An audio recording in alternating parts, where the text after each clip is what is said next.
आपण इब्रिलोकास पत्राचा 6वा अध्याय पहिलं आणि दुसरं वचन फक्त आपण वाचणार आहोत. आपल्याला समजायला पाहिजे त्यामध्ये काय सांगितलेलं आहे. ओके, इब्रिलोकास पत्राचा 6वा अध्याय आणि पहिलं आणि दुसरं वचन आपण पाहणार आहोत. यास तो आपण ख्रिस्ताविषयीच्या मुळारंभीच्या गोष्टी सोडून प्रवृत्ते प्रेत जाण्याचा नेटाने प्रयत्न करू.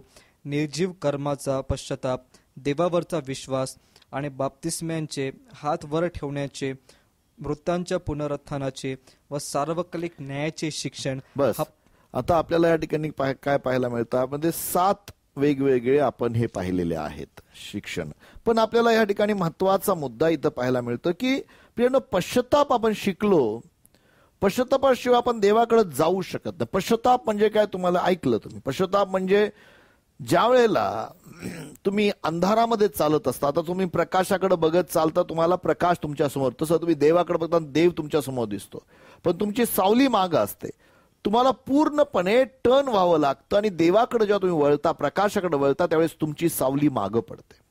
तसंच जोपर्यंत तुम्ही पश्चाताप करू शकत नाही, तुम्हाला विश्वास असू शकत नाही. विश्वास हा देवाकडून येतो.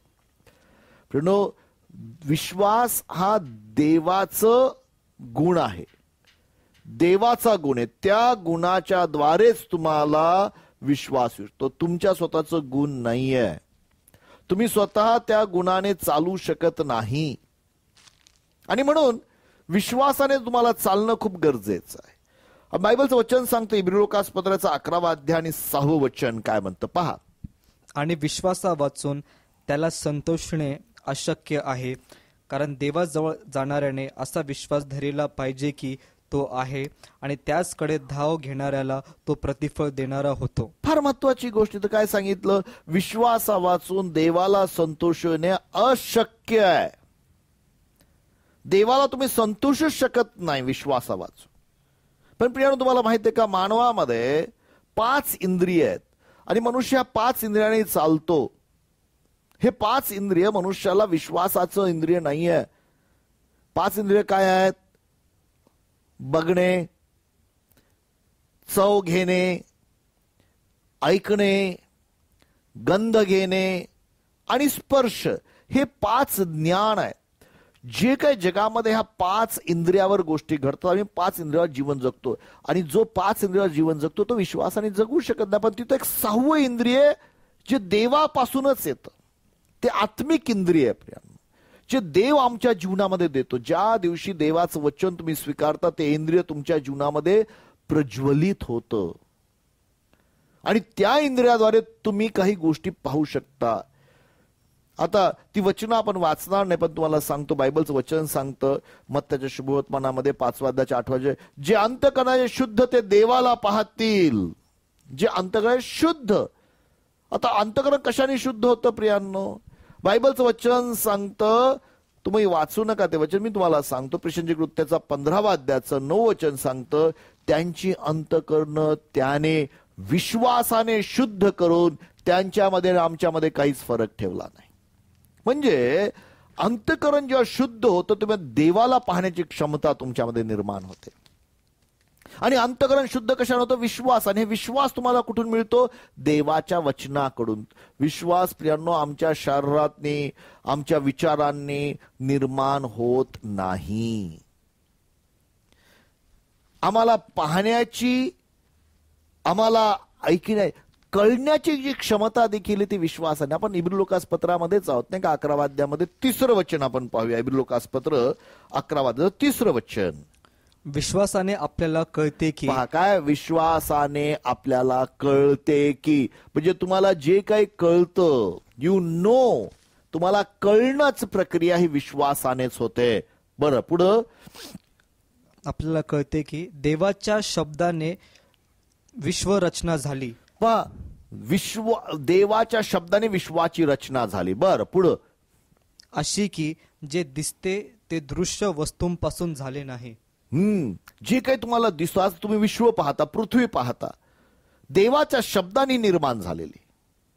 लोकांना वेगवेगळे विश्वास आहेत. काही लोक म्हणतात बिग बँग थिअरी, म्हणजे एक मोठा स्फोट झाला आणि त्या स्फोटातून पृथ्वी निर्माण झाली, ती थंड झाली, तो गोळा झाला आणि मग त्याबरोबर सूर्य आला. ओ प्रियांनो, हे अशक्य आहे.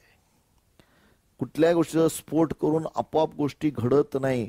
कोणीतरी निर्माण करता असलं पाहिजे, ही रियालिटी आहे.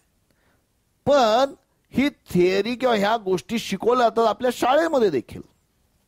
कारण आम्ही मर्यादित आहोत आमच्या ह्या 5 इंद्रियाला. पण ज्यावेळेस तुम्ही विश्वासाने कळाले, जे काही झालं ते अदृश्य गोष्टीकडून झालं. देवाचा शब्द अदृश्य आहे. देवाच्या शब्दाने सृष्टी निर्माण झालेली आहे. देव अदृश्य गोष्टीतून गोष्टी निर्माण करणारा परमेश्वर आहे. आणि हा विश्वास, आणि म्हणून विश्वासाचं जीवन महत्वाचं आहे. आता प्रियांनो, नुसता विश्वास हा देवाला समजण्यासाठी पुरेसा नाही, तर तुमच्या तारणासाठी महत्वाचं आहे. इफिस्करास पत्राचा 2 अध्याय 8 वचन सांगतं. आपण वाचूया प्रियांनो. तुमचे तारण कृपेनेच विश्वासाच्या द्वारे झाले आहे, आणि हे तुमच्या हातून झाले नाही, तर हे देवाचे दान आहे. पहा, तुमचे तारण कृपेने. कृपा म्हणजे काय? आमची लायकी नसताना मिळाली, म्हणजे ज्यासाठी आम्ही लायक नाहीये, आम्ही तारणासाठी, स्वर्गासाठी आम्ही लायक नाहीये. पण तुमची लायकी ही देवाच्या कृपेने झालेली आहे. आणि ती कृपा येशू ख्रिस्ताद्वारे आमच्यासाठी प्रगट झाली. तुमचे तारण कृपेने. म्हणून तो कृपेने झालं का? नाही, विश्वासाच्या द्वारे.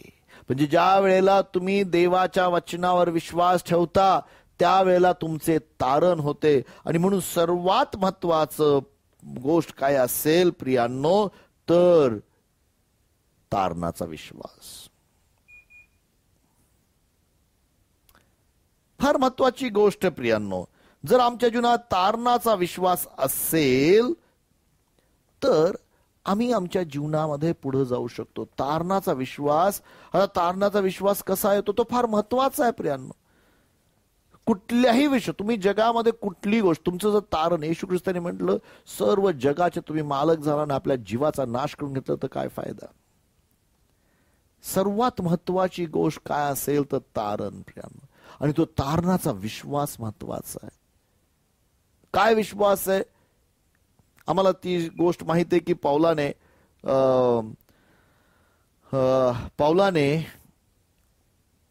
प्रेषितांच्या कृत्याच्या 16व्या अध्यायाच्या 31 वचनामध्ये, जस्ट ऑन दिस,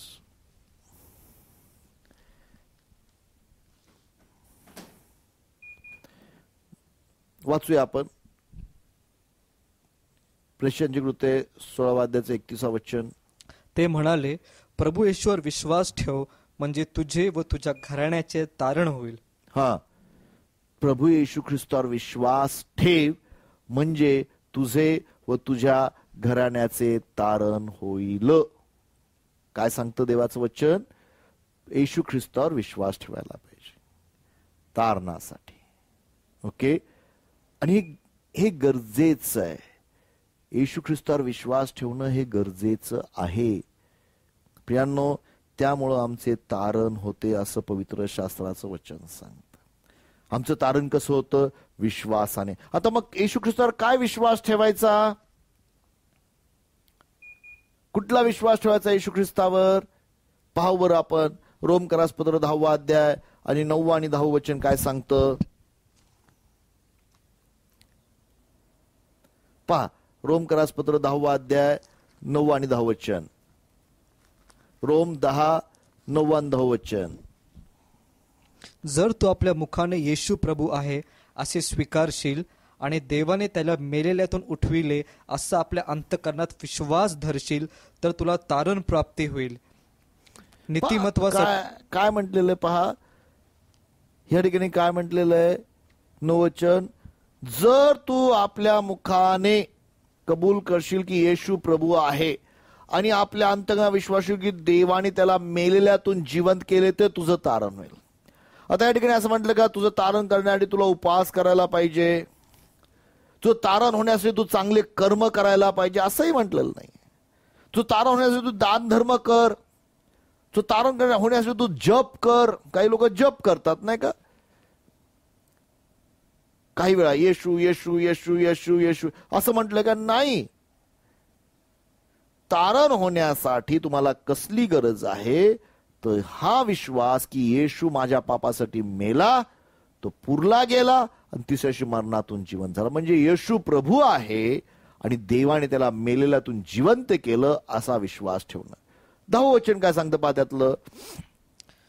नीतिमत्वासाठी विश्वास धरणे अंतःकरणाने होते, तारणाचा स्वीकार करणे तोंडाने होते. हा, काय होतं? 3 गोष्टी. नीतिमत्वासाठी काय होतं, काय करायचंय? नीतिमत्वासाठी विश्वास धरणे. पहा, नीतिमत्व विश्वास म्हणजे नीतिमत्व म्हणजे काय माहितीये का प्रिय? तारण. हे समजून घ्या. नीतिमत्व म्हणजे देवासमोर उभं राहायची क्षमता तुम्हाला मिळते. पाप विरहित, दोष विरहित, कुठल्या भीती विरहित तुम्ही देवासमोर जाऊन उभं राहू शकता.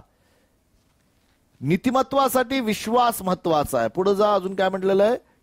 विश्वास धरणे अंतःकरणाने होते. कुठून होते विश्वास? अंतःकरणामध्ये होतो. अंतःकरणात विश्वास येतो.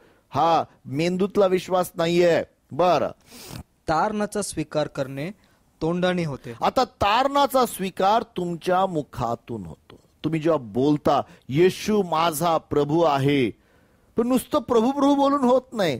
तुमच्या अंतःकरणात विश्वास पाहिजे की येशू ख्रिस्त मल्यातून जिवंत झालेला आहे, म्हणून तो माझा प्रभू, तो जिवंत परमेश्वर आहे. आणि प्रियांनो, ते महत्वाचं आहे तारणाच्या विश्वासामध्ये. ओके, आम्हाला समजायला पाहिजे येशू ख्रिस्त खरंच देव आहे. हे सत्य आम्हाला माहित असलं पाहिजे की येशू ख्रिस्त देव आहे. ओके, ते सत्य फक्त मेंदूत माहिती असता कामा नये, तर आमच्या अंतःकरणा सांगतेचा सहभाग होण्याची गरज. लक्षात ठेवा प्रियांनो, येशू देव आहे. प्रेज द लॉर्ड, चांगली गोष्ट आहे. सत्य काय आहे? देवाचं वचन आहे. कारण वचन ऐकल्याने विश्वास येतो, नाही का? रोमकरासपत्र 10व्या अध्यायामध्ये आपण आहोत आणि 17 वचन काय म्हणतं पहा. रोम 10:17 मध्ये, याप्रमाणे विश्वास वार्तेने व वार्ता ख्रिस्ताच्या वचनाने होते. आता वार्ता हा शब्द ऐकला म्हणजे वार्ता वेगळे अर्थ आहेत.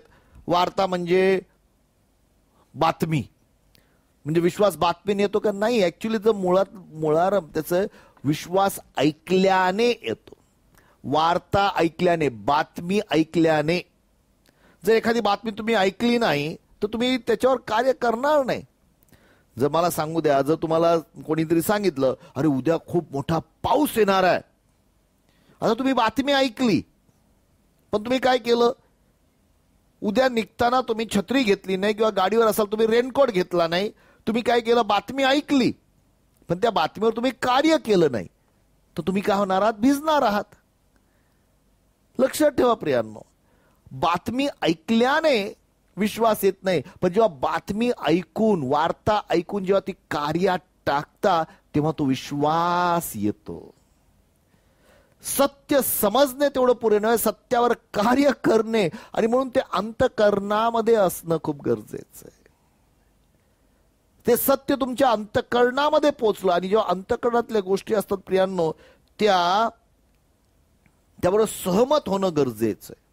ओके, मार्काचा शुभवर्तमानाचा 12व्या अध्यायाचं 32 वचन वाचूया आपण. मार्काचा शुभवर्तमान 12व्या अध्यायाचं 32 वचन.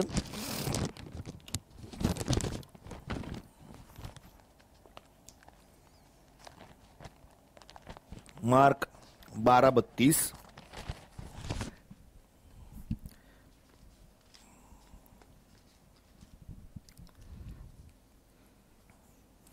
तो शास्त्री त्याला म्हणाला, गुरुजी, आपण खरोखर बरोबर बोलला की तो एकच आहे आणि त्याच्याशिवाय दुसरा नाही. एकच देव आहे, हा विश्वास महत्वाचा आहे.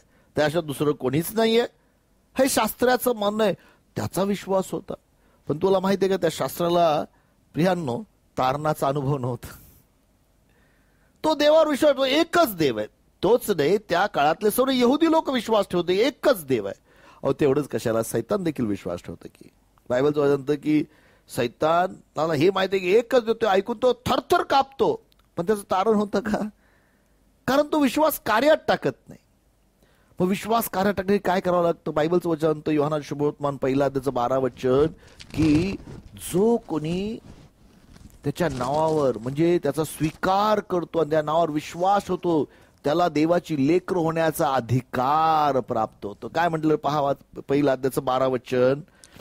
जितक्यांनी त्याचा स्वीकार केला तितक्यास, म्हणजे त्याच्या नावावर विश्वास ठेवणाऱ्यास त्याने देवाची मुले होण्याचा अधिकार दिला. काय दिलं? देवाची मुलं होण्याचा अधिकार.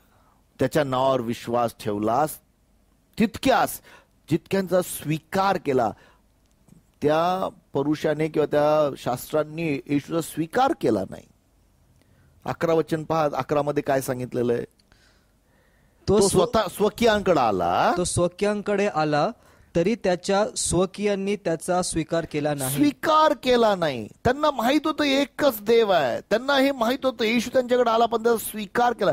जितक्यांनी त्याचा स्वीकार, म्हणजे आज तुम्हाला जर स्वीकार करायचा, पहिली पायरी त्याला आपल्या अंतःकरणात स्वीकारायचं, त्याच्या नावावर विश्वास ठेवायचा की येशू माझ्या पापासाठी मेला आणि मरणातून जिवंत झाला. त्यांना देवाची लेकर होण्याचा अधिकार दिलेला आहे. प्रियांनो, लक्षात ठेवा, हा जो विश्वास आहे तारणा, it's a gift of God. मगाशी आपण ते काय विचारलं की देवाचे कृपादान. तारण काय आहे? देवाचे कृपादान. It's a gift. तुम्हाला दिलेले एक भेट आहे. तुम्ही ते कमावू शकत नाही. तारणाचा विश्वास तुम्हाला कुठंच नाही कमवता येणार. ही तुम्हाला येशू ख्रिस्ताच्या द्वारे दिलेली गिफ्ट आहे, भेट आहे. पण तुम्ही म्हटलं नाही मला भेट नकोय, मी प्रयत्न करणार नाही. You have to receive. तुम्हाला एक ते गिफ्ट म्हणून स्वीकारायचंय, तुमच्या जीवनामध्ये ते स्वीकारायचंय. आणि लक्षात ठेवा प्रियांनो, आमच्या विश्वासाचा प्रारंभ आमच्याकडून होत नाही. कृपया लक्षात ठेवा. कधी कधी आम्हाला वाटतं नाही मला काहीतरी स्ट्रगल करायचं, मला नाही. आमचा विश्वास देवापासून येतो. तुम्हाला आवडो न आवडो हे तुम्हाला सांगतो प्रियांनो, विश्वास हा मानवी बुद्धीवर अवलंबून नाहीये, तो फक्त देवाकडून येतो. फिलिप्पीकरास पत्र 1 अध्याय 19 वचन सांगतं. फिलिप्पी 1:19. फिलिप्पीकरास पत्राचं 1 अध्यायाचं 19 वचन. कारण मी कशानेही लाजणार नाही, तर पूर्ण धैर्याने नेहमीप्रमाणे आताही जगण्याने किंवा मरण्याने माझ्या शरीराच्या द्वारे ख्रिस्ताचा महिमा होईल. ही जी माझी अपेक्षा व आशा तिच्याप्रमाणे ते तुमच्या प्रार्थनेत व येशू ख्रिस्ताच्या आत्म्याच्या पुरवठ्याने माझ्या उद्धारास कारण होईल, हे मला ठाऊक आहे. मला वाटतं काहीतरी रेफरन्स त्या ठिकाणी चुकलेला दिसतोय आपल्या ठिकाणी. या ठिकाणी आपण तो रेफरन्स घेऊ नये. कारण या ठिकाणी मी तुम्हाला सांगते की आमच्या विश्वास सुरुवात देवापासून होते, की आमच्या विश्वास सुरुवात देवापासून होतं. तर हा रेफरन्स त्या ठिकाणी दिसत नाही मला. ओके, आम्हाला एक लक्षात ठेवायला पाहिजे. इब्री लोकास पत्राचा 12 अध्यायाचं 2 वचन, विश्वासाचा उत्पादक आणि पूर्ण करणारा येशू म्हटलेला आहे. विश्वासाचा उत्पादक. उत्पादक म्हणजे जो उत्पन्न करणारा. वाचूया आपण 2 वचन. आपण आपल्या विश्वासाचा उत्पादक व पूर्ण करणारा येशू याचकडे पाहत असावे. त्याच पुढे जो आनंद ठेविला होता. आता तुम्हाला या ठिकाणी एवढंच सांगितलेलं आहे, तुमच्या विश्वासाचा उत्पादक आणि पूर्ण करणारा. म्हणजे 2 गोष्टी आहेत प्रियांनो, उत्पादन करणारा आणि पूर्ण करणारा. येशूकडे पाहत राहायचं, त्याच्या वचनाकडे तुम्हाला पाहता. मग अशी आपण वाचलं, देवाचं वचन ऐकल्याने विश्वास येतो. देव विश्वासाचा उत्पादक आहे प्रियांनो. जेव्हा तुम्ही एखाद्याची साक्ष ऐकता, ती साक्ष येशूविषयी असते, तुमच्या अंतःकरणात विश्वास निर्माण होतो. तुम्ही एखादा संदेश ऐकता, तो संदेश देवाच्या वचनाचा असतो, तुमच्या अंतःकरणात विश्वास निर्माण होतो. तुम्ही काही गोष्टी अशा अनुभवता, तुम्ही सुवार्ता ऐकता, तुमच्या अंतःकरणामध्ये विश्वास, कारण देव तो निर्माण करतो. हा मनुष्याचा गोष्ट नाही आहे, ही गिफ्ट आहे, देवाने दिलेली भेट आहे. तुम्हाला ती स्वीकारायची. येशूच्या द्वारे ह्या जगाला देवाने तारणाची, सार्वकालिक जीवनाची भेट गेलेली आहे प्रियांनो. रोमकरास पत्रामध्ये लिहिलं, वाचू नका, तुम्हाला सांगतो 3 अध्याय 23 वचन. ओके, पापाचं वेतन मरण आहे, पण देवाचे कृपादान, देवाचं भेट, गिफ्ट, कृपादान हे जे येशू ख्रिस्तामध्ये सार्वकालिक जीवन आहे. It's a gift of God to you and me. तुम्हाला मला देवाने दिलेलं. प्रियांनो, लक्षात ठेवा, जेव्हा आमचं तारण होते तेव्हाच आमच्या जीवनात काय काय घडतं. खूप काही गोष्टी घडतात प्रियांनो आमच्या, आणि आम्हाला तो विश्वास असला पाहिजे. प्रियांनो, तारण घडतं तर आम्हाला आमच्या जीवनामध्ये काय होतं माहिती आहे का प्रियांनो? आम्हाला देवाची लेकर होण्याचा अधिकार मिळतो. विश्वासणाऱ्या मग हे चिन्ह होतं, ते माझ्या नावाने भूते काढायला लागतात. वाव, विश्वास फार अद्भुत गोष्ट आहे. तुम्हाला सांगतो, जेव्हा तो विश्वास मिळतो, येशूच्या नावाचा वापर करायचा अधिकार मिळतो. तेवढंच नव्हे, विश्वासाने आम्ही नीतिमान ठरतो. नीतिमत्व म्हणजे काय? पहा प्रियांनो, रोमकरासपत्र 3 अध्याय आणि 22 वचन वाचा. माझ्यासाठी फार महत्वाचं ते समजणं प्रियांनो. रोम 3:22, रोमकरासपत्र 3 अध्याय 22 वचन काय सांगतं? हे देवाचे नीतिमत्व, हे देवाचं नीतिमत्व येशू ख्रिस्तावरील विश्वासाच्या द्वारे, येशू ख्रिस्तावरील विश्वासाच्या द्वारे सर्व विश्वास ठेवणाऱ्यांसाठी आहे. कोणासाठी आहे? सर्व विश्वास ठेवणाऱ्यांसाठी. त्यात भेद नाही. देवाचं नीतिमत्व, देव किती नीतिमान आहे प्रियांनो. ऐका, समजून घ्या. विश्वासाने तुम्हाला काय मिळतो? तुम्ही नीतिमान, देवासमोर उभं राहायची क्षमता मिळते. पापविरहित, दोषविरहित, कुठली भीती न बाळगता, कुठल्या प्रकारे दोष न लावता तुम्ही देवासमोर डायरेक्ट विश्वासाने उभं राहू शकता. आणि हा विश्वासाचा उत्पादक प्रभू येशू ख्रिस्त आहे. नीतिमान तुम्ही ठरता प्रियांनो. लक्षात ठेवा, तुमच्याकडे नोट्स आहेत, त्या नोट्स त्याचा अभ्यास करा. फार महत्वाचं प्रियांनो. हा विश्वासाने तुम्ही नीतिमान, निर्दोष असं ठरता की जसं तुम्ही कधीच पाप केलेलं नाही. हे येशूच्या रक्ताद्वारे होतं प्रियांनो. हे तुमच्या माझ्याद्वारे नाही. तुला हे कसं काय शक्य? प्रियांनो, हे फक्त देवाला शक्य आहे हो. मी तुम्हाला एक गोष्ट सांगतो, जर तुम्ही ईश्वर विश्वास ठेवला तर ती गोष्ट तुम्हाला प्राप्त होते. तुम्हाला तेवढंच नव्हे, तर ईश्वरच्या विश्वासामुळे जगावर एक दिवस क्रोध येणार आहे. देवाचा क्रोध, त्या क्रोधापासून तुम्ही सुटता प्रियांनो. योहान शुभवर्तमान 3 अध्याय 16 वचन, योहान शुभवर्तमान 3 अध्यायाचं 36 वचन, क्षमा करा. योहान 3:16 आम्हाला सर्वांना माहित आहे ना. देवाने जगावर एवढी प्रीती केली की त्याने आपला एकुलता एक पुत्र दिला, ह्यासाठी की जो त्यावर विश्वास होतो त्याचा नाश होऊ नये, तर त्याला सार्वकालिक जीवन प्राप्त व्हावे. देवाच्या विश्वासाच्या द्वारे सार्वकालिक जीवन मिळतं, पण नाशापासून तुम्ही वाचता. पण 36 वचन काय सांगतं पहा. जो पुत्रावर विश्वास ठेवितो त्याला सार्वकालिक जीवन आहे, परंतु जो पुत्राला मानित नाही त्याच्या दृष्टीस जीवन पडणार नाही. देवाचा क्रोध बरीक त्याच्यावर राहतो. देवाचा क्रोध त्याच्यावर राहतो. पण तुम्हाला माहिती आहे का, जेव्हा तुम्ही ईश्वर विश्वास होता त्या देवाच्या क्रोधापासून तुम्ही बाहेर होता. तुम्हाला देवाच्या क्रोधात राहायची गरज नाहीये प्रियांनो. तुम्हाला त्या परमेश्वर, अजून एक वचन माझ्याकडून लिहून घ्या. त्या ठिकाणी काय म्हणतं पहा प्रियांनो. रोमकरासपत्राचा 5 अध्याय 8 आणि 9 वचन. देवाची प्रीती असं म्हटलेलं, देवाची प्रीती तुम्हाला ठाऊकच आहे की तुम्ही पापी असताना. 8 आणि 9 वचन वाच. हा, परंतु देव आपल्यावरच्या स्वप्रेमाचे प्रमाण हे देतो की आपण पापी असता ख्रिस्त आपणासाठी मरण पावला. आमेन. बर, पुढं. तर आपण जे आता त्याच्या रक्ताने नीतिमान ठरलो आहोत, त्याच्या रक्ताने आम्ही नीतिमान ठरलो आहोत, ते आपण विशेष करून त्याच्याद्वारे देवाच्या क्रोधापासून तरले जाऊ. त्याच्या येशूच्या द्वारे देवाचा क्रोध ह्या पृथ्वीवर येणार आहे, भूमीवर भयानक क्रोध असणार आहे प्रियांनो. त्यापासून आपण तरले जातो जेव्हा आम्ही विश्वास ठेवतो. हे देवाचं प्रेम आहे.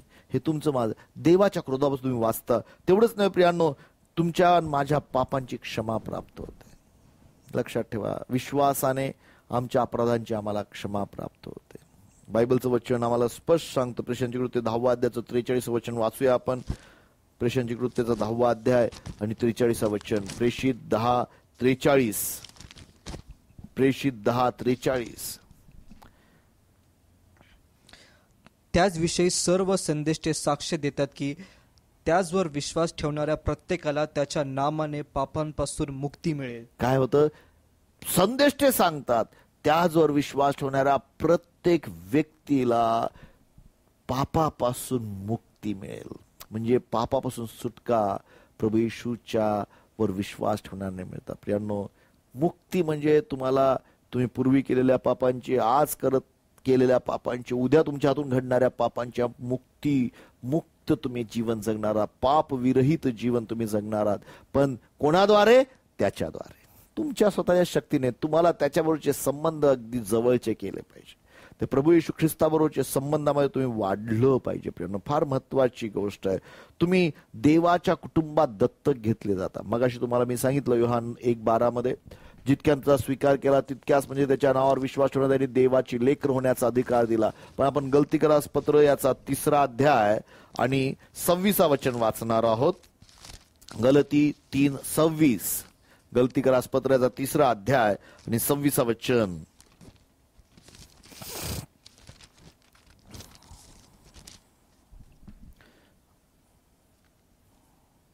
ख्रिस्त येशूवरील विश्वासाच्या द्वारे तुम्ही सर्व देवाचे पुत्र आहात. आमेन. ख्रिस्त येशूवरील विश्वासात तुम्ही कोणा? देवाचे पुत्र आहात. तुम्ही देवाचे पुत्र बनता. इमॅजिन, जसा खुद्द येशू आहे ती क्षमता तुम्हाला विश्वासात आहे. तुम्ही देवाचे पुत्र बनता. प्रियानो, तुम्हाला आनंदित करायला पाहिजे. तुम्ही देवाचे पुत्र. जसं तुम्ही तुमच्या शरीरामध्ये तुमच्या वडिलांच्या घरात जन्म घेतला, तुम्ही त्यामुळे त्यांचे मूल बनला, मुलगी बनला, जे काही तुम्ही त्या परिवारातले बनला. तसंच जेव्हा तुम्ही येशू ख्रिस्तावर विश्वास ठेवता, तुम्ही देवाच्या परिवारामध्ये एक पुत्र बनता. तुम्ही देवाचं लेकरू बनता. तुम्हाला जसं घरामध्ये तुमच्या सर्व अधिकार आहे, तो सर्व अधिकार तुम्हाला त्या देवबापाकडे मिळतो. आणि म्हणून प्रियानो, त्या परमेश्वराकडे आम्ही लक्षात ठेवा प्रियांनो, विश्वासाने आम्हाला पवित्र आत्म्याचं दान मिळतं. प्रियांनो, विश्वासाने आम्हाला पवित्र आत्मा मिळतो. प्रशंसी कृत्याचा 11वा अध्याय आणि 15 ते 17 वचन आपण वाचूया. विश्वासाने आम्हाला पवित्र आत्म्याचं दान मिळतं. ओके, प्रेषित 11:15 ते 17. मी बोलू लागलो तो जसा आरंभी आपल्यावर, तसा त्याचवरही पवित्र आत्मा आला. तेव्हा प्रभूने सांगितलेली गोष्ट मला आठवली. ती अशी की योहान पाण्याने बाप्तिस्मा करीत असे खरे, परंतु तुमचा बाप्तिस्मा पवित्र आत्म्याने होईल जेव्हा आपण प्रभू येशू ख्रिस्तावर विश्वास ठेविला. तेव्हा जसे आपणास तसे त्यासही देवाने सारखेच दान दिले. जेव्हा आम्ही येशू ख्रिस्तावर विश्वास ठेवला तसं आम्हाला मिळालं, तसंच त्यांनाही मिळालं. ते कोण होते माहितीये का प्रियानो? हे कर्नेलाच्या घरामधले लोक. आणि कर्नेल म्हणजे यहुदी लोक नव्हते, हा विदेशी होता. विदेशांना 17 वचन पूर्ण वाचलं का तुम्ही? ओके, तर मग देवाला अडविणारा असा मी कोण? तो मी कोण? विश्वासाने, येशू ख्रिस्तावर विश्वासाने ठेवल्यानंतर तुम्हाला पवित्र आत्मा मिळतो. प्रियांनो, गलती 3रा अध्याय आणि 14 वचन वाचूया. गलतीकरास पत्र 3रा अध्यायाचं 14 वचन. विश्वासाने तुम्हाला पवित्र आत्मा मिळतो.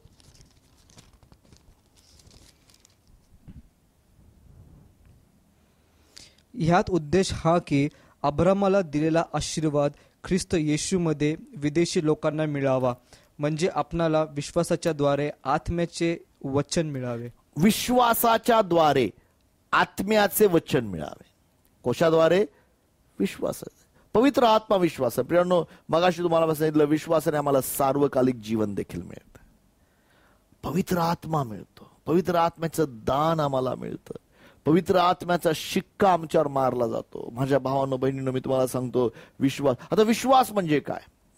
विश्वासाची व्याख्या मला माहित असली पाहिजे. इब्री लोकास पत्राचा 11वा अध्याय आणि 1 वचन सांगतं, प्रियांनो, आशा धरलेल्या गोष्टीबद्दलचा भरोसा, न दिसणाऱ्या गोष्टीबद्दलची खात्री विश्वास. विश्वास म्हणजे विश्वास आता, आशा धरलेल्या गोष्टीबद्दलचा भरोसा, न दिसणाऱ्या गोष्टीबद्दलची खात्री. पाठ करून टाका प्रियांनो वचन.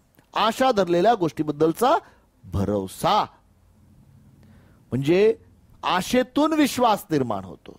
मग आशा माझ्या जीवनात कशी येते? देवाच्या वचनातून. आशा म्हणजे काय प्रियांनो? आशा म्हणजे काहीतरी माझ्या जीवनात घडणार आहे, त्याचा भरोसा. आणि न दिसणाऱ्या, न चव लागणाऱ्या, न ऐकू येणाऱ्या, न गंध येणाऱ्या, न स्पर्श करता येणाऱ्या गोष्टींची खात्री.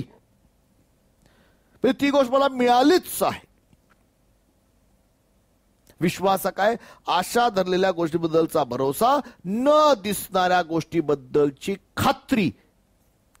निश्चित मला मिळालेली आहे, ह्याला विश्वास म्हणतात. आणि प्रियांनो, लक्षात ठेवा, मी तुम्हाला अगोदर सांगितलं, आम्हाला दिसत नाही सृष्टी कशी बनली, आम्हाला माहित नाही. आम्हाला विश्वासाने कळतं की देवाच्या शब्दाने सृष्टी बनलेली आहे. विश्वासाने कळतं. हा विश्वास आमच्या जीवनात देवाने आम्हाला दिलेला आहे प्रियांनो. ओके, लक्षात ठेवा प्रियांनो, देव जे कार्य करतो ते विश्वासाचं कार्य आहे. जिथं विश्वास आहे तिथं अद्भुत गोष्टी घडतात. पवित्र शास्त्रामध्ये तुम्हाला आरोग्याचा विश्वास देखील विश्वासानेच आहे. तुमचं हेल्थ, तुमचं आरोग्य देखील विश्वासानेच आहे. तो तुम्ही मार्काचा शुभवर्तमानाचा 5वा अध्याय, तुम्हाला त्या रक्तस्रावीची गोष्ट वाचायला मिळते. तुम्हाला माहिती आहे त्या स्त्रीबद्दल असं लिहिलेलं आहे की ती सर्व वैद्यांकडे गेली. 12 वर्षापासून रक्तस्रावाचा विकार तिला होता. तिचं होतं नव्हतं तिने गमावलं. सर्व वैद्यांनी सर्व प्रयोग करून पाहिले, पण तिचा आजार अधिक बळावला होता, बरा नव्हता झाला.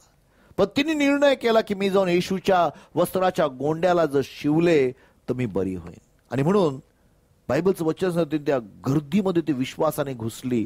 एक यहुदी स्त्री प्रियांनो लोकांना, पुरुषांना रक्तस्रावाचा स्पर्श करू शकत नाही, तर ती सापडली तर धोंडमार करून मारणे, पण तिला तो विश्वास होता की माझ्या प्रभूला मी त्याच्या वस्त्राला जरी शिवले तरी मला बरं होईल.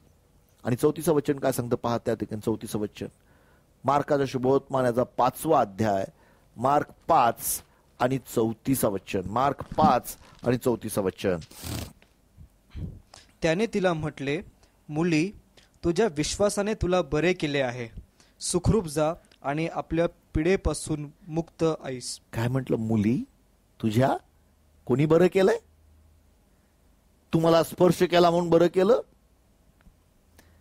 मुली, तुझ्या विश्वासाने तुम्हाला स्पर्श केला म्हणून तू बरं, तुझ्या विश्वासाने तुला बरे केले. प्रियांनो, ही फार महत्वाची गोष्ट. विश्वास तुम्हाला आरोग्य देतो, बरं करतो, तुमचं जीवन बदलतो. प्रियांनो, अजून एक वचन वाचूया. लुकाचं शुभवर्तमान 18वा अध्याय आणि 42 वचनात एक आंधळा व्यक्ती प्रभूकडे येतो. आपण पाहूया प्रियांनो त्या आंधळ्या व्यक्तीबद्दल. लुकाचं शुभवर्तमान याचा 18वा अध्याय आणि 42 वचन. लुक शुभवर्तमान याचा 18वा अध्याय आणि 42 वचन. येशू त्याला म्हणाला, तुला दृष्टी येवो, तुझ्या विश्वासाने तुला बरे केले आहे. तुझ्या विश्वासाने तुला बरे केले. प्रियांनो, आरोग्य हे विश्वासाने येतो. तुला दृष्टी येतो. तो येशूकडे आला, प्रभू मला तुला दृष्टी येऊ. येशूचा शब्द आहे. आता त्याला काय करायचंय? विश्वासाने डोळे उघडायचे की विश्वासाने पाहायचंय. हो प्रियांनो, कधी कधी हीच अडचण होती. आणि आम्हाला वदन आता मला दिसतच नाही, मला डोळ्याला. हे लिसन प्रियांनो, विश्वास हा दिसणारी गोष्ट नाही. तुमच्या मनातून तुम्ही बघायला सुरुवात करायला पाहिजे. जी गोष्ट तुम्हाला जमत नाही, जी गोष्ट तुम्हाला करता येत नाही, ते विश्वासाने करायला पाहिजे. माझ्या जीवनामध्ये किती वेळा असं झालं की माझ्या पायाला मुरगळला. मग काय करायला पाहिजे? तसंच बसायला पाहिजे. म्हटलं नाही, मी हे स्वीकारत नाही दुखणं. मी निर्णय केला, मी चालणार. पहिलं पाऊल टाकलं, भयानक दुखलं. दुसरं पाऊल टाकलं, त्रास झाला. तिसरं पाऊल टाकलं, दुखलं. म्हटलं नाही, प्रभू येशू ख्रिस्ताला मी त्या दुखण्याला आज्ञा केली. दुखण्या, मी तुला सांगतो माझ्या शरीरात राहू शकत नाही. येशूला बसल्या फटक्याने मला आरोग्य मिळालं, निघ. आणि मी चालायचा निर्णय केला. आणि काही वेळामध्ये माझा मुरगळलेला पाय बरा झाला. मी चालू लागलो चांगल्या रीतीने. हा माझा अनुभव आहे. असे अनुभव घेत घेत घेत माझ्या जीवनामध्ये मी प्रियांनो किती वर्ष कुठलं औषध न घेता बरं होतं. का? कारण देवाचं वचन मला त्या ठिकाणी मिळालं होतं. मी देवाच्या वचनावर विश्वास. तुम्हाला सांगतो प्रियांनो, बरं होण्याचा विश्वास तुमच्या माझ्या जीवनात प्रभू येशू ख्रिस्ताने दिलेला आहे. पण त्यातले काही नियम प्रभू आपल्याला योग्य समय शिकवेल, किंवा त्याविषयी मी वेगवेगळ्या ठिकाणी माझे युट्यूबला आहेत. विश्वास हा विषय मी शिकवलेला आहे, आरोग्याचा विश्वास शिकवलेला आहे. तुम्हाला त्या ठिकाणी देखील ते शिक्षण मिळेल. पण ह्या पायाभरणीच्या शिक्षणामध्ये प्रियांनो हा विश्वास महत्वाचा आहे, तो असणं गरजेचं आहे. लक्षात ठेवा. अजून एक तुम्हाला सांगतो, अविश्वासामुळे देवाला कार्य करता येत नाही. एकदा येशू ख्रिस्त आपल्या स्वतःच्या गावी गेला प्रियांनो. आणि जेव्हा तो आपल्या गावी, मार्काच्या शुभवर्तमानात आपण जाऊया 6वा अध्याय आणि 5वं आणि 6वं वचन पाहूया की त्यांच्या अविश्वासामुळे तिथे त्याला कार्य करता आलं नाही. त्याला आश्चर्य वाटलं की त्यांच्या अविश्वासामुळे. मार्काच्या शुभ 6वा अध्याय आणि 5वं आणि 6वं वचन पहा. त्याने थोड्याशा रोगांवर हात ठेवून त्यास बरे केले. याशिवाय दुसरा कोणताही पराक्रम तेथे त्यास करिता आला नाही. त्यांच्या अविश्वासामुळे त्याला आश्चर्य वाटले. तेव्हा तो शिक्षण देत गावोगाव फिरला. त्यांच्या अविश्वासामुळे त्याला आश्चर्य वाटले. अविश्वासामुळे त्यांच्या येशू ख्रिस्तामध्ये सामर्थ्य करण्याचं पावर नव्हतं का? मेलेल्यांना जिवंत करण्याचं सामर्थ्य होतं. पण येशू ख्रिस्त त्या गावात, आपल्या स्वतःच्या गावात काम करू शकला नाही, कारण त्यांच्या अविश्वासामुळे. तुमच्या माझ्या अविश्वासामुळे देव परमेश्वर आम्हाला विश्वास ठेवायला पाहिजे, आणि म्हणून विश्वास हा पायाभरणीचं शिक्षण आहे, फार महत्वाचं आहे. त्याच्याशिवाय देव संतुष्ट होऊ शकत नाही. अजून एक गोष्ट सांगतो मित्रांनो, विश्वास ठेवणाऱ्याला सर्व काही शक्य आहे. एकदा असंच घडलं की एका बापाने, मार्काच्या 9व्या अध्यायामध्ये तुम्ही ही स्टोरी वाचता प्रेरणा, मार्काच्या शुभवर्तमानाचा 9वा अध्याय, आपल्या बापाने एका मुलाला येशूकडे घेऊन आलं की त्याला फिट होत होते, तो खाली पडायचा, पाण्यात पडायचा, आगीत पडायचा. आणि मग येशूच्या शिष्यांनी भूत काढायचा प्रयत्न केला, ते जमलं नाही. येशू तेव्हा डोंगरावर गेला होता, प्रार्थना करत होता. प्रार्थना करून जेव्हा खाली आला, हा बाप तिथे त्याला सापडला. आणि जो बाप त्याच्याकडे आला आणि म्हटला, प्रभूजी मी माझ्या मुलाला शिष्यांकडे आणलं, पण त्या शिष्यांना तुम्हाला काही जमत असेल तर करा ना प्लीज. येशू ख्रिस्ताने एक फार महत्वाचं वक्तव्य केलं प्रियांनो. मार्क शुभवर्तमान 9व्या अध्यायाच्या 23व्या वचनामध्ये त्यांनी हे वक्तव्य केलेलं आहे. मार्क 9:23. येशू त्याला म्हणाला, माझ्याने करवेल, विश्वास धरणाऱ्याला सर्व काही साध्य आहे. विश्वास धरणाऱ्याला सर्व काही शक्य आहे. वाव. म्हणजे ज्यावेळेस आम्ही विश्वास धरतो, आम्हाला सर्व काही शक्य. आणि म्हणून विश्वास आता प्रियांनो, हा विश्वास कसा येतो? विश्वास हा देवाने आम्हाला, आम्ही मगाशी पाहिलं, विश्वास हा देव आम्हाला देतो, देव आम्हाला वाटून देतो. रोमकरासपत्र 12व्या अध्याय 3रं वचन, रोम 12:3 मध्ये आम्हाला पाहायला मिळतं की विश्वास हा देव आम्हाला देतो. प्रियांनो, देवाने प्रत्येकाला वाटून दिलेल्या विश्वासाने, काय म्हटलेलं आहे? मला प्राप्त झालेल्या कृपादानांवरून मी तुम्हाला प्रत्येकाला सांगतो की मानवयास योग्य त्यापेक्षा स्वतःला अधिक मानू नका. स्वतःला अधिक मानू नका. बरं. तर देवाने प्रत्येकाला वाटून दिलेल्या विश्वासाच्या परिमाणाप्रमाणे मर्यादेने आपणाला माना. देवाने प्रत्येकाला वाटून, आता देवाने असं नाही केलं बाबा, चला जॉयला एक विश्वास दिला, एरोनला, सुधीरला एक विश्वास दिला, रेचलला एक, तसं नाही. देवाने एकाच मापाने सर्वांना वाटून दिलं. एकच, देवाकडे एकच पळी होती. ऐका प्रियांनो, तुम्हाला मी एक गोष्ट सांगतो, देव कधीही काय करत नाही, एकाला कमी लेखतो एकाला जास्त, तसं करत नाही. देव सर्वांना समान लेखणारा परमेश्वर आहे. देवाने सर्वांना वाटून दिला, पण आता त्या वाटून दिलेल्या विश्वासावर वाढ मी करू शकतो.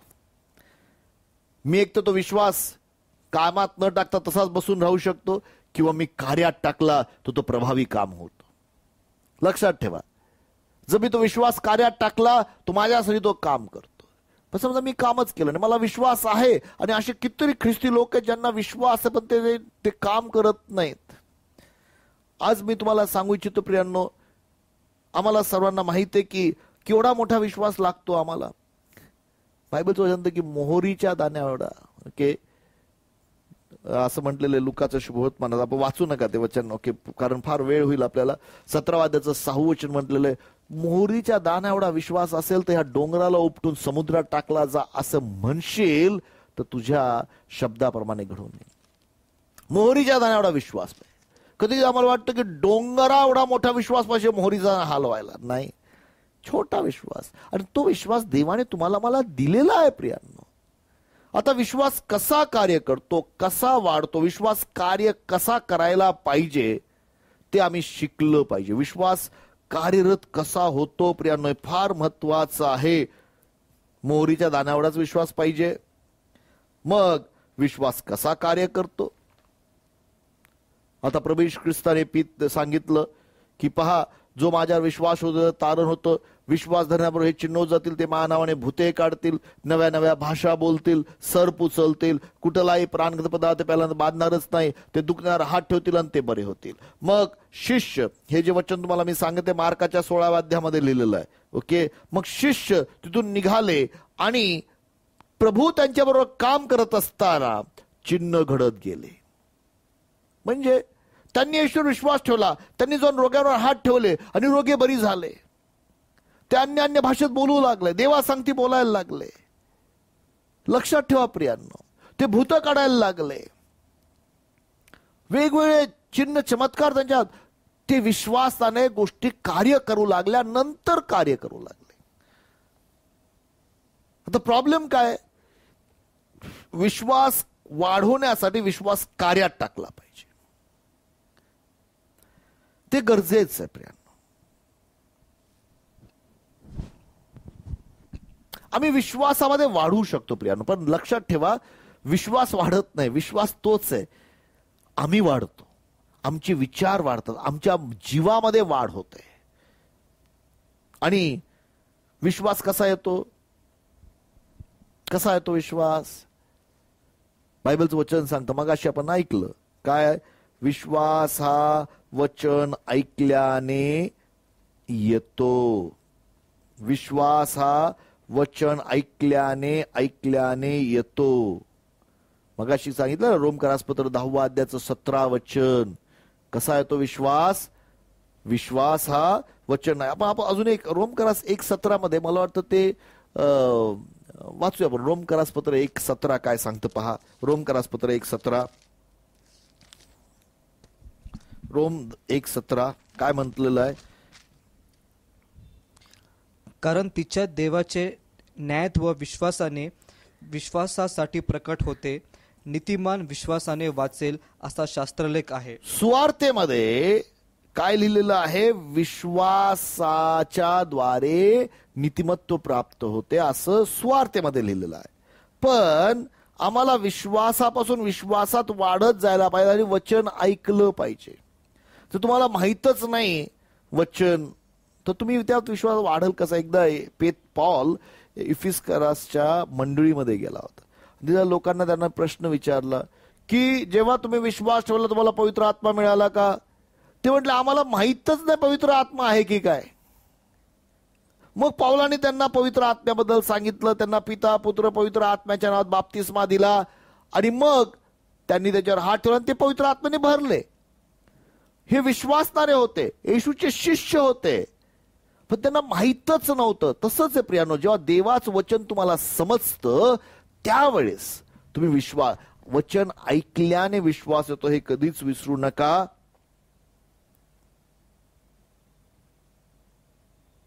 लक्षात ठेवा प्रियांनो, अब्रामाला देवाने सांगितलं, अब्रामा मी तुला दाखवतो त्या देशामध्ये तू जा.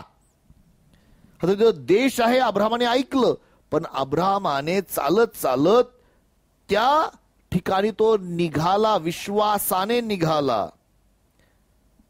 म्हणजे देवाने सांगितलं ना बाबा तिथं आहे, मग तो चालायला लागला. त्यांनी घर सोडलं, बापाचं घर सोडलं, सगळं सोडलं आणि तो चालायला लागला. इब्री लोकासपत्र 11 अध्याय आणि 8 वचनामध्ये त्या अब्रामाच्या विश्वासाबद्दल सांगितलं. इब्री लोकासपत्राचा 11 अध्याय आणि 8 वचन. इब्री 11:8.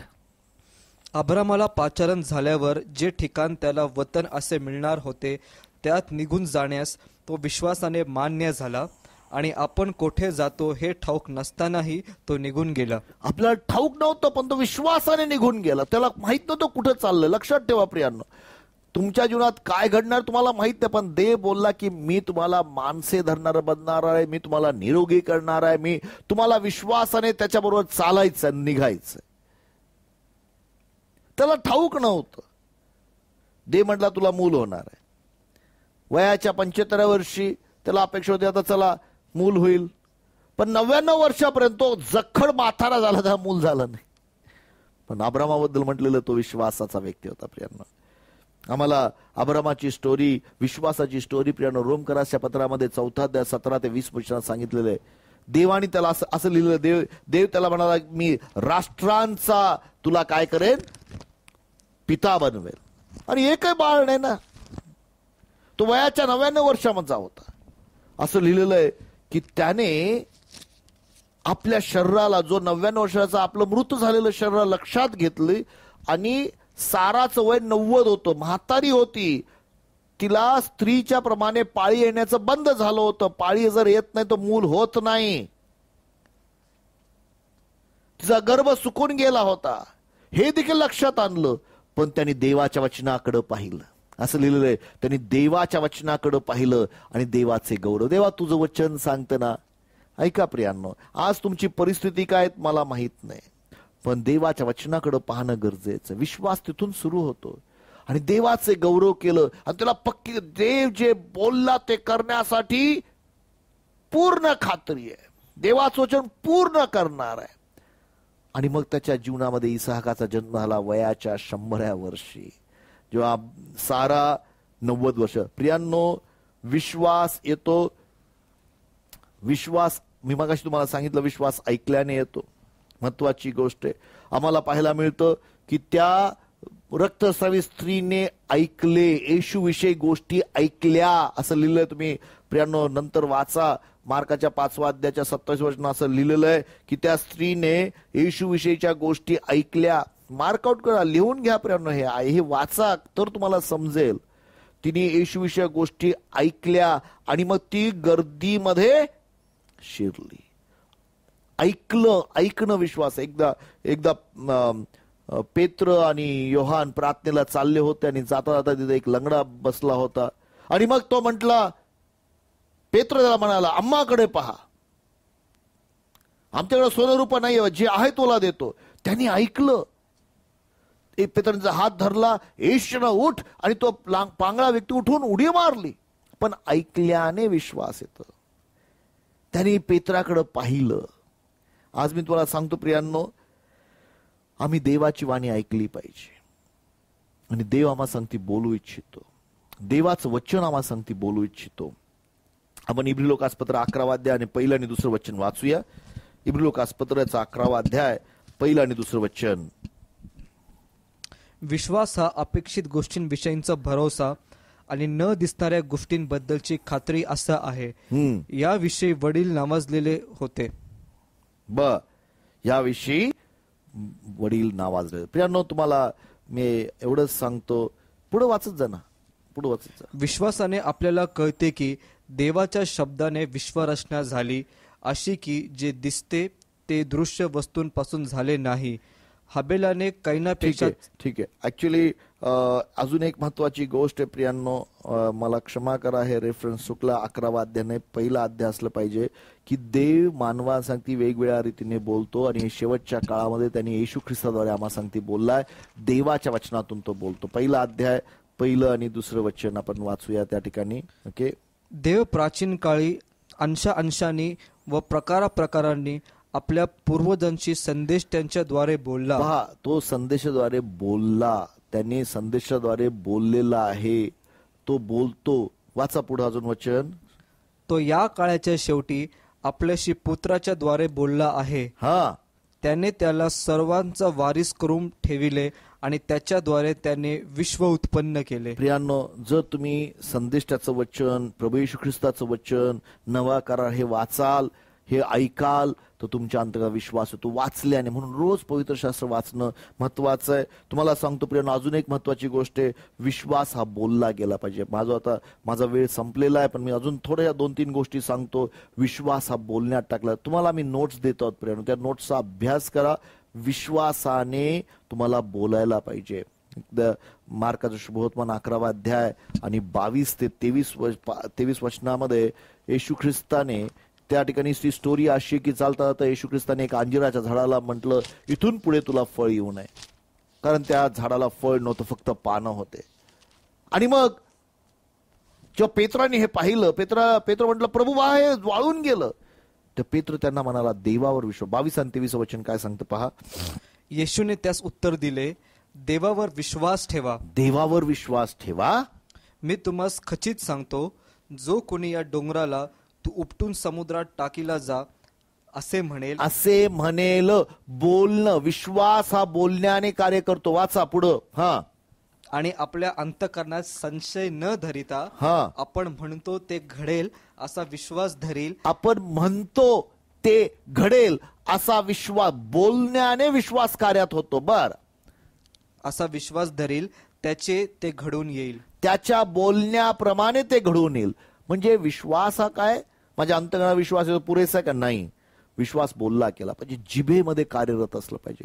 प्रियांनो, ह्या जिभेच्या हाती मृत्यू आणि जीवन आहे. तुमच्या मुखामध्ये देवाचं वचन असलं पाहिजे, तुमच्या विचारात देवाचं वचन असलं पाहिजे, तुमच्या डोळ्यासमोर देवाचं वचन असलं पाहिजे. ओके प्रियांनो, विश्वासाच्या द्वारे शब्दाने काही घडू शकतं, तुम्हाला सांगतो. आणि म्हणून विश्वासाचे शब्द बोलले गेले पाहिजे. तुम्ही जय मिळवू शकता विश्वासात, सैतानावर जय मिळवू शकता. त्यांच्या साक्षीच्या वचनाने त्यांनी जय मिळवला असं लिहिलेलं आहे प्रकटीकरणाच्या पुस्तकात. आपला वेळ कमी, आपल्याला ते बोलता येणार नाही. म्हणून तुम्हाला प्रियांनो विश्वासामध्ये वाढायचं असेल तर विश्वासाने बोलायला पाहिजे, साक्ष द्यायला पाहिजे. काय सांगितलं मी आता तुम्हाला? देवाचं वचन बोला, देवाचं वचन ऐका, देवाचं वचन पाळा, देवाच्या वचनावर प्रेम करा आणि तिथंच थांबू नका, तर देवाचं वचन विश्वासाने बोलत राहा. प्रियांनो, विश्वासामध्ये अडखळणं पण आहेत आणि त्या विश्वासाबद्दल एक फार चांगलं शिक्षण आहे आणि ते शिक्षण युट्यूबला तुम्हाला सापडेल. पण आज तुम्हाला मी एक गोष्ट सांगतो, विश्वास हा गरजेचा आहे आणि विश्वासात वाढणं महत्वाचं आहे. विश्वासामध्ये अडखळणं पण येतात आणि त्या अडखळणात आपण राहायला नाही पाहिजे, पण विश्वासामध्ये वाढणं महत्वाचं. प्रभू करो प्रियांनो तुम्ही आणि मी त्या विश्वासात वाढूया आणि प्रभूच्या वचनामध्ये स्थिर. प्रभूचा आशीर्वाद तुम्हाला ह्या पायाच्या शिक्षणामध्ये असताना ह्या गोष्टी आपण प्रभूमध्ये स्थिर होऊया. प्रार्थना करूया. देवबापा, आम्ही तुला धन्यवाद देतो. तुझं वचन आमच्या जीवनात संगती बोलतं, तुझं वचन आम्हाला विश्वासामध्ये स्थिर करतं आणि मजबूत करतं, म्हणून तुला धन्यवाद. प्रभुदेवप्पा, माझ्या प्रत्येक भावा बहिणीला विश्वासामध्ये बळकट कर आणि तुझं गौरव होऊ दे. येशूच्या नावात मागतो म्हणून तो ऐक. आमेन. देवबाप तुम्हाला आशीर्वादित करो. God bless you. Thank you. Amen.